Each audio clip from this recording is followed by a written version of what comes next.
This is one of the most popular workshops in this handicraft center. It's a wood workshop, and it's especially the olive tree wood. It's very popular in Tunisia, like all the Mediterranean. The olive tree is symbol of the Mediterranean. We are one of the main producers of olive oil in the world, with some other Mediterranean countries. And here in this workshop, people try to create souvenirs and very practical things that we can use in daily life in Tunisia or for decoration in Tunisia out of olive tree wood. And we can see here the different or the main colors that people use in Tunisia, between the red, which symbolizes actually the fire and the blood, and the green, which is symbol of paradise. Of course, the green is the paradise in all the Arabic and Muslim culture in the world. And these souvenirs are only for decoration, and we can see around us that all what we see around is inspiration of the Tunisian culture, which is a mixture of Turkish, Andalusian, Arabic, Berber, and these are the main ethnic groups that we have in Tunisia. One of the very popular symbols in, actually, we can say in all Arabic countries, is the Fatima hand. Fatima hand is good luck symbol that we can find in different houses, we can find in pendants, in earrings, necklaces, and here with the flower, of course, that represent the gardens. Tunisians actually love the gardens and the wood in general. So the Fatima hand is actually the number 5. See, 5 fingers, and the number 5 is good luck number for many ethnic groups that live in Tunisia. So we try to invent or create new things that people can use in daily life, like this bottle, which is used in Tunisia for olive oil.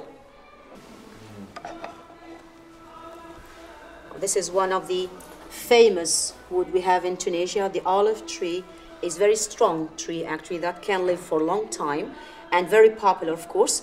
And the olive tree wood is, first of all, very artistic. It's very beautiful, as you see, naturally. We are in the western suburb of Tunis called Denden, which is famous for this center, the handicraft center created by the government to give a new chance, let's say, for these young handicraftsmen to produce and to create or to invent new or to modernize, actually, the handicraft in Tunisia, especially that what we can see in this center, they produce the pottery, the copper, the carpets, and textile, of course. So modernization of the Tunisian society in 60s and 70s, actually the Tunisians were interested in glass, in modern or important products from the world. So they started to forget these traditional activities, and they were forgotten by the society for a certain time. And with 2 factors, let's say, that gave a new chance and new life for the handicraft in Tunisia. First of all, the campaigns organized by the government to encourage the Tunisians to use and reuse the pottery, the copper. They are much healthier, of course, in our kitchens or in our houses for the decoration, the tiles, for example, that decorate the walls and so on. And the second factor is the tourism. So encouraging the tourism in Tunisia, attracting different nationalities from all continents and different ages, actually organizing these trips to the most important towns that are famous for the pottery, for the carpets and copper, like Tunis, like Kairouan, like Nabil and Galala in the southeast of Tunisia. So that gave a new chance for the handicraft in Tunisia. And now actually the handicraft is one of the most important products that we export to all the world, without exception, from Japan to States. And Tunisians actually seeing maybe these campaigns and seeing especially the tourists that are interested more and more in Tunisian handicraft, they started to care actually about the preservation of these different activities. And if you go to any market in Tunisia, you find tourists buying these products, but even Tunisians actually. And just an example, we can say for the wedding parties in Tunisia now, many brides prefer to have or to decorate their houses with products that remind us our traditions and our culture.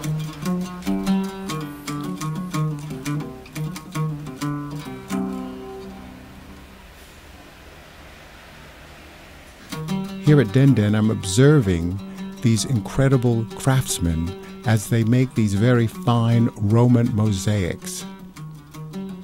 It's very intricate work.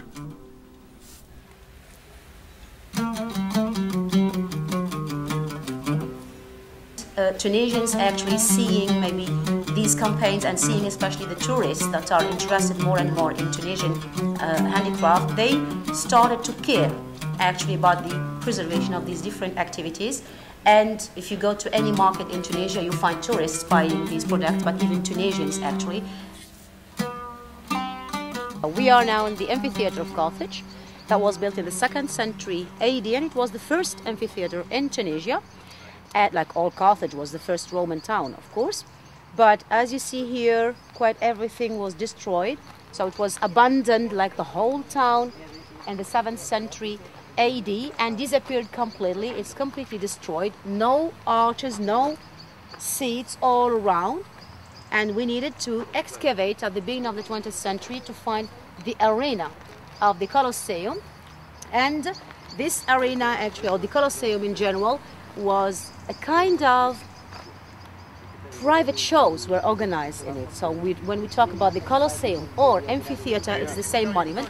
We mean the fights between the gladiators and animals, wild animals, or between two gladiators, of course. So, but it was organized by either aristocratic families or important families that played an important role, a political role in the Roman life, let's say, or in the Roman Carthage.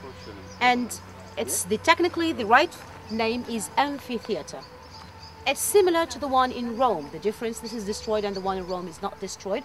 But we have very beautiful Colosseum or amphitheater that was built in 3rd century AD, and it is in El Gem, which is the 3rd in the world after Rome and Capo in Italy.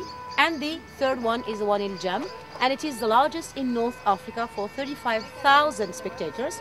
And the one in El Gem, of course, is very similar to Rome, and it is the best preserved in the world. In this world of extraordinary places,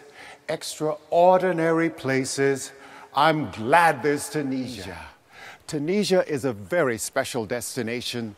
It has the desert, the mountains, and the sea, and great people. We were here for the Sahara Festival in Duz, and there were camel rides, horses racing.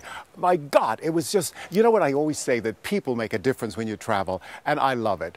Until next week, I'm Jon Haggins, the GlobeTrotter. I hope to see you then. Remember, get up, get out, and travel! Look forward to seeing you next week at another great destination. Until then, so long for now.